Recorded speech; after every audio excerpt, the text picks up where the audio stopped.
നമസ്കാരം. ആശ്രവാസ്തുവിലേക്ക് സ്വാഗതം. 2025 മാർച്ച് 29 ശനിയുടെ രാശിമാറ്റത്തെക്കുറിച്ചാണ് ഞാനിവിടെ സംസാരിക്കാൻ പോകുന്നത്. കർമ്മം, ആയുസ്, കുടുംബം, പാശ്ചാത്യ വിദ്യാഭ്യാസം, നീചപ്രവൃത്തികൾ, ദുഃഖം, ദുരിതം എന്നിവയുടെ കാരകനായ ശനി 2025 മാർച്ച് 29 ശനിക്ഷേത്രമായ കുംഭൻ രാശിയിൽ നിന്നും ഗുരുക്ഷേത്രമായ മീനൻ രാശിയിലേക്ക് സംക്രമിക്കുന്നു. ശനിക്ക് മീനൻ രാശി സമക്ഷേത്രമാണ്. ശനി ഒരു പാപഗ്രഹമാണ്. അതുകൊണ്ട് ശനിയുടെ ഗോചരഫലത്തെ എല്ലാവരും പ്രാധാന്യത്തോടു കൂടിയാണ് വീക്ഷിക്കുന്നത്. പാപനായ ശനിയുടെ ഗോചരകാലത്ത് ജാതകന് വളരെ ബുദ്ധിമുട്ടുണ്ടാകും എന്നുള്ള തോന്നലാണ് ഇതിന് കാരണം.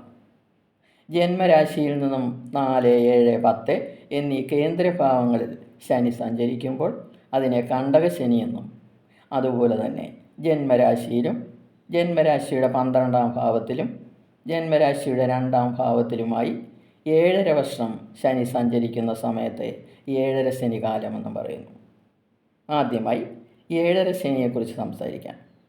ജീവിതത്തിൽ ആദ്യമായി അനുഭവപ്പെടുന്ന 7.5 ശനിയുടെ അനുഭവങ്ങൾ വളരെ തീവ്രമായിരിക്കുമെന്നും, രണ്ടാമതായി അനുഭവപ്പെടുന്ന 7.5 ശനിയുടെ കാലത്ത് അത്ര തീവ്രത കാണുകയില്ലെന്നും, മൂന്നാമതായി അനുഭവപ്പെടുന്ന 7.5 ശനി കാലം വളരെ മാരകമായിരിക്കുമെന്നുമാണ് പറയുന്നത്. ശനി 12-ൽ നിൽക്കുന്ന സമയം അനാവശ്യ ചിലവുകളും പ്രതീക്ഷിക്കാത്ത ധനനഷ്ടവും സ്ഥാനമാറ്റവും ആരോഗ്യഹാനിയുമായിരിക്കും ഫലം. ജന്മത്തിൽ നിൽക്കുന്ന ശനി ശരീരപീഡയും മനസ്സമാധാനമില്ലായ്മയും ധനനഷ്ടവും കാര്യതടസ്സവും ചീത്തപ്പേരുമായിരിക്കും നൽകുന്ന ഫലം.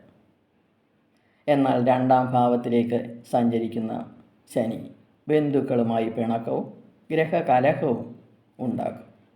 ഈ സമയത്ത് വീട്ടിൽ നിന്ന് മാറി താമസിക്കണമെന്ന് പോലും തോന്നും. സർക്കാർ കോപവും പരദേശവാസവും കേസ് വഴക്കുകളും 7.5 ശനിയുടെ സമയത്ത് ഉണ്ടാകാം.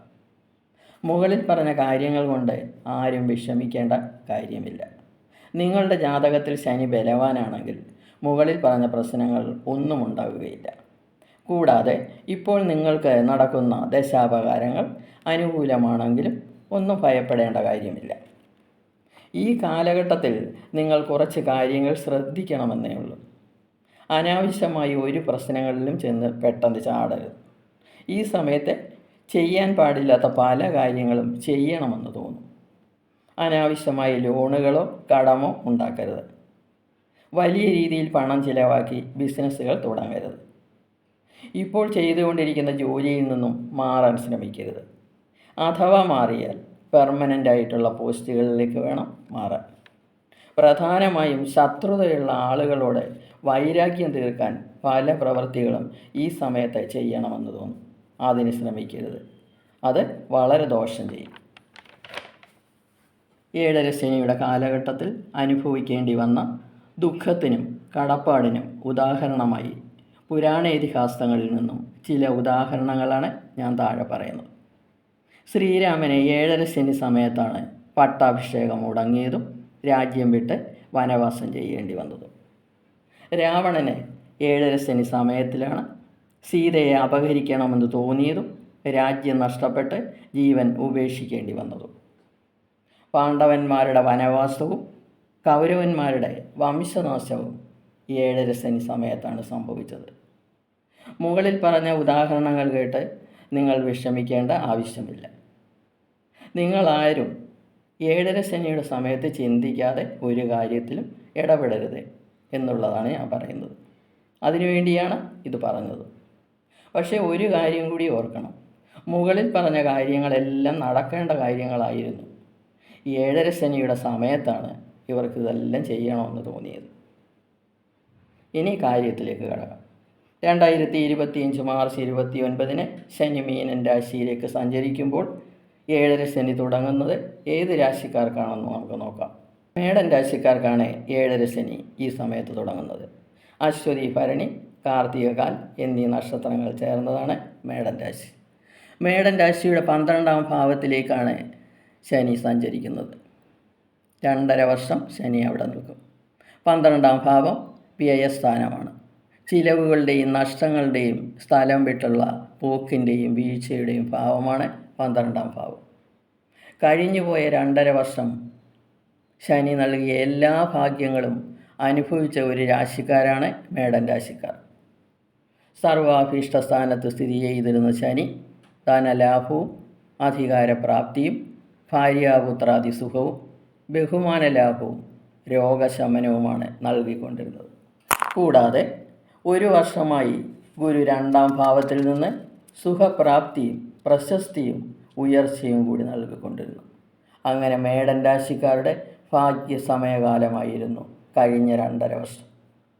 അതിന് ചെറിയ ഒരു മാറ്റം പെട്ടെന്ന് വരികയാണ്. ആരും വിഷമിക്കേണ്ട. ജാതകം അനുസരിച്ചായിരിക്കും ദോഷങ്ങളുടെ ഏറ്റക്കുറച്ച്. 2025 മെയ് 18-ന് ശേഷം രാഹു 11-ാം ഭാവത്തിലേക്ക് രാശി മാറുമ്പോൾ നിങ്ങൾക്ക് കുറേ സുഖാനുഭവങ്ങൾ രാഹു തീർച്ചയായും നൽകും. മേടൻ രാശിക്കാരെ പറ്റി മാത്രമാണ് ഞാൻ മുകളിൽ പറഞ്ഞത്. എന്നാൽ മകരൻ രാശിക്കാർ 2025 മാർച്ച് 29-ന് ശേഷം 7.5 ശനിയിൽ നിന്നും മുക്തരാകുന്നു. കുംഭൻ രാശിക്കാരുടെ 2-ാം ഭാവത്തിലേക്ക് ശനി മാറുന്നു. മീനൻ രാശിക്കാരുടെ ജന്മരാശിയിലേക്ക് ശനി ഇനി സ്ഥിതി ചെയ്യാൻ പോകുന്നു 2.5 വർഷം. അങ്ങനെ മുകളിൽ പറഞ്ഞ 2 രാശിക്കാർക്ക് കൂടി 7.5 ശനിയുടെ പ്രയാസങ്ങൾ തുടർന്നുകൊണ്ടിരിക്കും. കുംഭൻ രാശിയുടെ വാക്സ്ഥാനവും ധനസ്ഥാനവുമായ 2-ാം ഭാവത്തിലേക്കാണ് ശനി രാശി മാറുന്നത്. ഇത് വ്യർത്ഥമായ വഴക്കുകളും ധനനാശവും ബന്ധുവിരോധവും സന്താനക്ലേശവും ഉണ്ടാക്കും. മീനൻ രാശിയുടെ ജന്മത്തിലേക്കാണ് ശനി ഇനി 2.5 വർഷത്തേക്ക് സ്ഥിതി ചെയ്യാൻ പോകുന്നത്. ഇത് ശരീരപീഡയും കുടുംബക്കാരുമായി തർക്കങ്ങളും മനക്ലേശങ്ങളും ഉണ്ടാക്കാം. അതുകൊണ്ട് ഈ 3 രാശിക്കാരും മേൽപ്പറഞ്ഞ കാര്യങ്ങളെല്ലാം മനസ്സിലാക്കി വേണം വരുന്ന വർഷങ്ങൾ ചിലവഴിക്കാൻ. ശനിദോഷ പരിഹാരത്തിനായി ശനിയാഴ്ച തോറും ശാസ്താവിന് നീരാഞ്ജനം നടത്തണം. ഞായറാഴ്ച തോറും ശിവക്ഷേത്രത്തിലും വ്യാഴാഴ്ച തോറും ഹനുമാൻ ക്ഷേത്രത്തിലും ദർശനവും ഇഷ്ട വഴിപാടുകളും നടത്തണം. എല്ലാ ദോഷങ്ങളും മാറിക്കിട്ടും. അടുത്ത വീഡിയോയിൽ കണ്ടകശനി ദോഷം ഏത് രാശിക്കാർക്കാണ് ഉണ്ടാകുന്നതെന്ന് വിശദമായി പറയാം. വീഡിയോയുടെ ലെങ്ത് കൂടിയാൽ കേട്ടുകൊണ്ടിരിക്കാൻ നിങ്ങൾക്ക് ബുദ്ധിമുട്ടാകും. അതുകൊണ്ടാണ് 2 വീഡിയോകൾ ഇടുന്നത്. എല്ലാവർക്കും വീണ്ടും നന്മകൾ നേർന്നുകൊണ്ട് നിർത്തുന്നു. ഇനി അടുത്ത വീഡിയോയുമായി വരാം.